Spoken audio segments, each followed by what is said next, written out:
In this lesson, we'll learn about the principal tool of attainment in the methodology of Kabbalah. We'll learn about the building of an additional sense, a sixth sense, that enables a person to sense and enter an upper reality called spirituality. It's a method of how to enter the spiritual world. First, let's quickly look at what we learned in the last lessons. All right, in the last lesson, we looked at the creation of the creature in 4 phases, and we saw that creation starts with thought, the thought of the creator, the thought of creation, which is to create a creation and then fill it with love. Okay, and immediately we see a thing begin to emerge within the creation, which is a desire to receive. The Creator creates a creature which is designed for the sole purpose to receive what is being bestowed.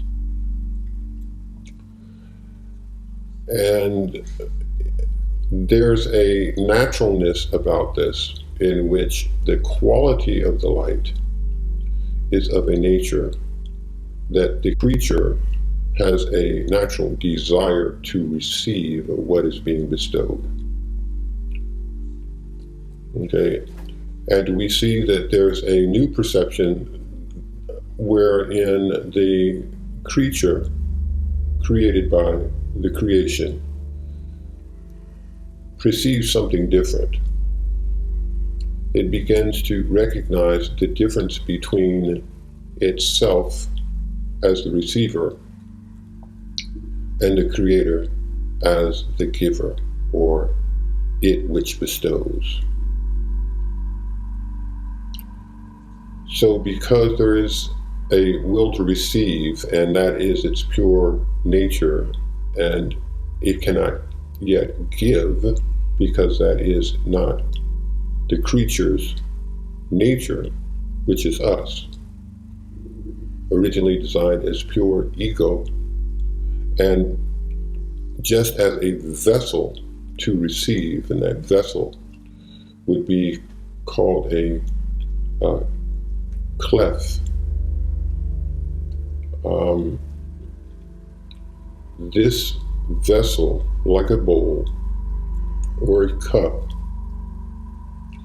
it's also called a cleave, as in an indention or cleavage, one might think of, or clef, like a cleft shin.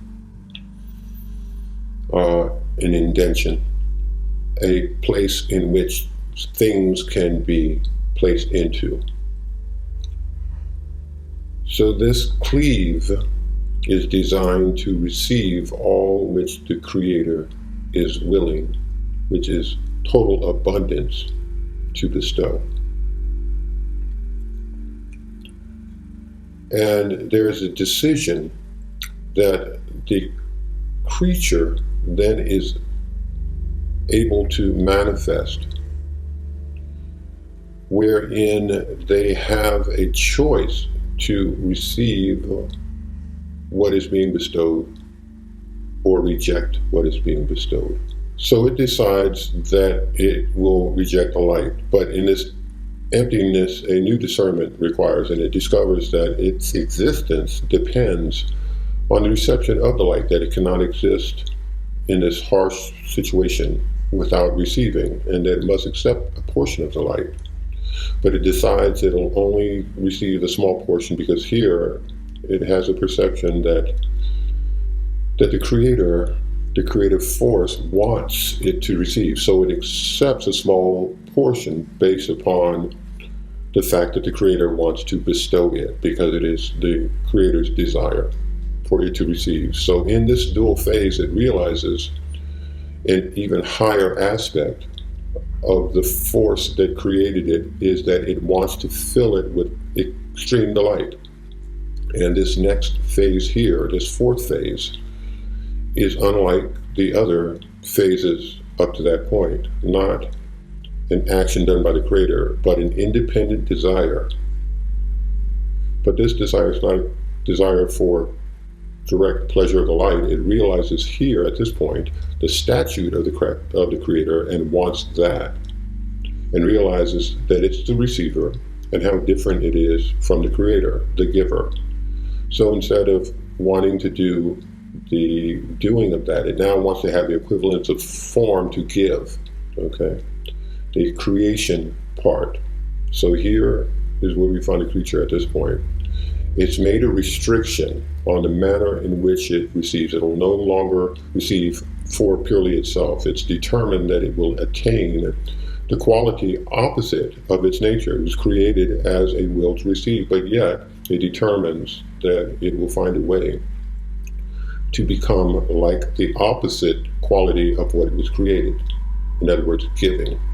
So as it does this, if it can find a way to do this, then it begins to enter and build a system for itself of interaction with varying degrees of proportion between the will to receive and the will to bestow. And it rises as a result of gaining greater and greater equivalence of form, becoming more and more like that which it wants to become. It rises through a system called worlds.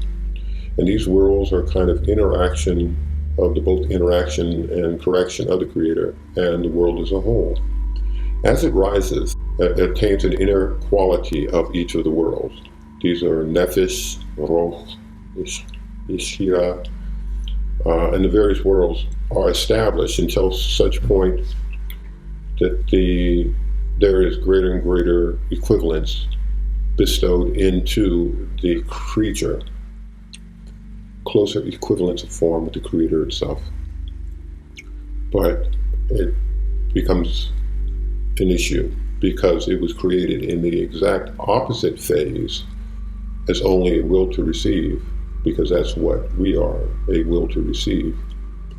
So how can we possibly become something totally opposite to our nature, even if we know now what the purpose of creation is and its role in it? It seems as if we're locked, stuck, or that there's nothing we can do because we are created in a perfect way and can only use our existence as a means of reception. But it has to use the expansion of our egoistic properties to turn ourselves into giving, the complete opposite of what we were created to be. So we found out that the 5 senses that we have naturally prevent us from sensing anything outside of the box or our consciousness. And there's a barrier that is preventing particular information from coming into the program, the box. And the ego is always saying to itself, what is in it for me, as a quality of the will to receive. And above it is altruism, the capacity to give, to bestow. And in order to have the ability to sense this, which none of the other senses can, we have to build a program that is built upon same qualities as to what is built outside of it, or a 6th sense that is built out of a quality of giving, or desire to give, or desire to bestow. And so there is a screen that is manifested that allows for us to mechanically allow for that to happen. Now the word Kabbalah means how to receive, or the proper way of reception. The method of Kabbalah is completely practical. It shows us precisely how we can take our creation as the nature of our creation and turn it into a proper mode of reception, a transformed, corrected mode of reception that becomes giving. All right. Now, right now, when we receive into the world will to receive, we find that our experiences are very limited. The will to receive can never be filled. Let's say there's a desire for a piece of cake, wonderful cake, strawberry shortcake with whipped cream and sauce. And there's a need, an idea, a lack of this.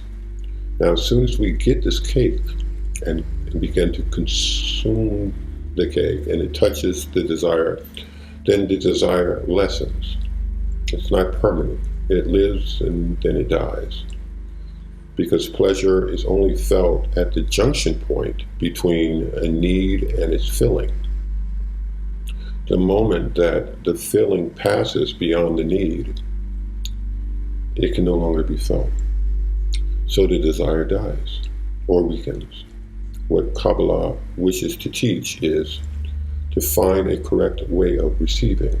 That way is that even if there's something that is desired and is filled, that filling will never go out. That feeling will never go out. And the desire will expand, and the more that the bestow enters, the more the desire grows as well. And the only way that can happen is through the dual phase. This reception is then done not for us, but to fulfill the thought of creation. It's done for the Creator. So this reception now becomes a form of giving, Kemble. So how do we do this? How can we achieve this? The Kabbalist understands a particular analogy. There's a story, very profound, and how to overcome it. It's profound because it gives us the real nature of what we are, something we don't notice. There are two friends. And one friend decides to make a dinner for his friend. And he thinks about everything that his friend loves. He thinks about the food, the wine that he might like, the amount of the food, the way the food should look, the ambiance of the presentation. Every aspect of how he might be able to please his friend with this fantastic, perfect meal. The friend arrives, comes in, and sees bestowed before him this absolute feast. And the first response is want to eat everything right away, because of course that's exactly everything he wants. But then another thought strikes him that his friend, the host, the giver, is giving and he's only there to take. And there becomes this feeling of shame, because he realizes that the giver is before him and he has nothing to give. Realizes that his friend has done everything for him and he's only there to take, and overcome by shame. You know what it's like when someone gives you some big gift that you hadn't expected, and you have this kind of hesitation of, I can't accept this. This quality of shame, the perception of being the receiver, or purely the receiver. He won't eat. And his friend, the host, says, but you don't understand. I spent all this time just thinking about you and what you would enjoy, how we would enjoy this together. And now, if you don't take what I've given you, this whole meal will be ruined for me. I'll get no pleasure because you won't enjoy it. And so the guest, at that point, realizes that in this situation, he really has the control. That he's not just a receiver. If he can realize while he's eating this food that he's only doing it to fulfill the friend's desire, then he doesn't feel ashamed. He can enjoy it. He can go ahead and taste it and partake of it as he first wanted to when he first saw the food. Because he realizes that his friend will only be satisfied or receive enjoyment by seeing him enjoy the food. So it's now starting to understand the reciprocal nature. The guest not only feels the delight of the food, he also understands the thought of the host. Because now he's thinking the same thing towards the host that the host is thinking towards him. I do this to fulfill completely my friend. He couldn't be more satisfied that I eat this because that was his entire goal. So I will fill him completely by my receiving and my enjoying. So this miracle, which is nature, of being able to take the will to receive and turn it into the will to bestow, the thought to bestow. The action didn't change, but the inner action, the inner intent, the intention, why, behind why the guest took the food has changed. And it makes the reception giving. This is how that intention to receive in order to bestow to the host can be turned into a sensor called the screen, and how it allows the person, the creature, us, to attain the levels of bestow that are the spiritual world. Here is our will to receive, our vessel, our cleave. Now this cleave is filled with desires, with hungers, with wants of the meal, of the pleasure, of what is being bestowed. And what the creator, the host, wants to give to the creature exists outside in the area or realm of bestow. And always the light presses on us and wants to fill us with 100% unbounded delight, but only to the degree in which we can receive the light on its terms through giving can we allow it to enter into the cleave. Otherwise we have no sensation of receiving or the pleasure of what is being bestowed. So in order to enjoy the pleasure of the meal in terms of spirituality, the screen, which is an intent, is placed upon the entry of the cleave, the will to receive.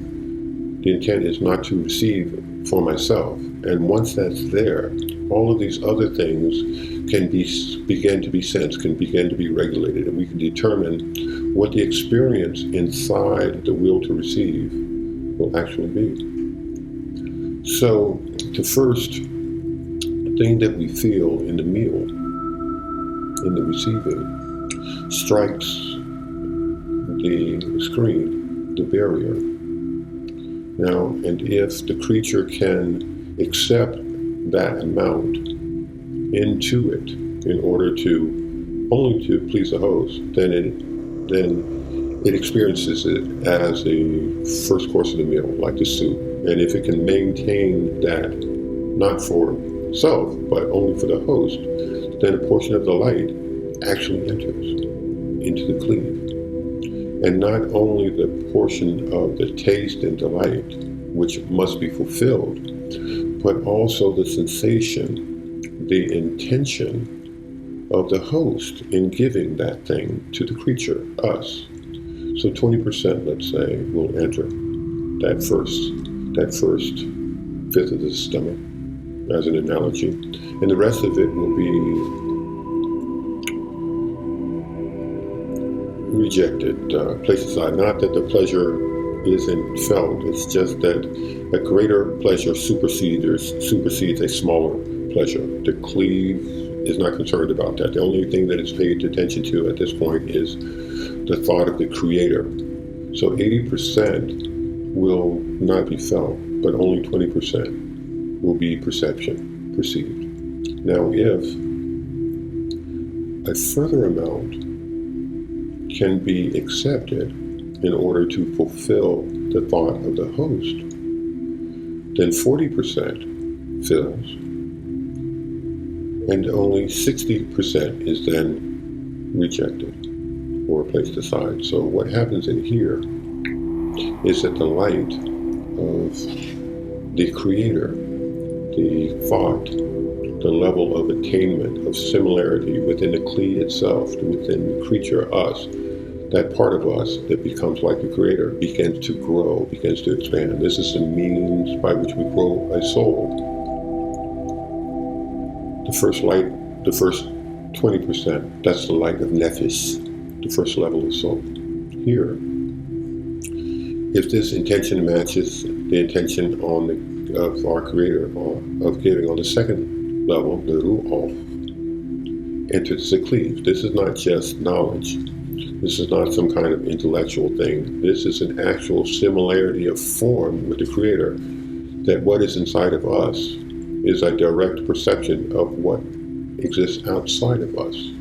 The sixth sense now is telling us what the spiritual object actually is. Not that it's super solid, but it is a thought in the Creator's intention toward all of creation. And when this continues to grow,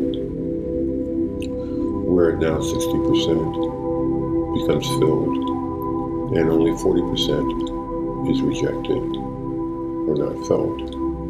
A new light enters. This light is called Neshama, and a deeper understanding of the Creator's thought, a greater similarity in terms of our hunger. We've passed the main course and accepted for value of pleasing the host until we get to dessert, let's call it, or the liqueur, okay, afterwards, and we get to the level of Chaya, which is a broader sense, and then Yahida, which is an even broader sense of fulfillment. And here, the creature has reached complete similarity of form with the Creator because it instituted its own thought of creation. It has an independent desire that does not depend on the external delights, but only on the thought of the creature to do something equal to that of the thought of the Creator. So by doing this, the creature, us, rises from below upward across all the 125 steps that are all, by the way, that are made up of phases, which are exactly this process. All of these are transmutations from what we were originally formed as. And this is called a Rosh, which is a head, and here Guf, which is body. And by having a Rosh, that means through an independent desire, the creature can now determine what the reality inside the vessel will be, the quality of their world, the quality of delight, and all this done for the good of life as a whole, not for self. Ego is then cast aside. This is how we can think of this. We receive spiritual desire directly from above. To feel them, we need a special sense called a screen. As soon as man acquires a sense, we begin to feel pleasure through it. The pleasure is called supreme light. It enters our world. The desire to possess that is called soul. The light is not felt unless we can acquire an additional sense to receive that. All elements, the light, which is pleasure, the screen, the means of perception, the soul, the receiver, are in no way connected to the physical body. Hence, it doesn't matter if man has a body or not. As man establishes a contact with the supreme light, we begin to correct ourselves so that we might be fulfilled. And it is natural that the consecutive filling is called spiritual ascent. The body is only a means of spiritual advancement, otherwise it is no value. Small pleasure cannot be felt at all in comparison to the larger. Therefore, although a Kabbalist lives within the same world as we do, he's actually already in the spiritual world. Of this world, but not. In this world, but not of this world.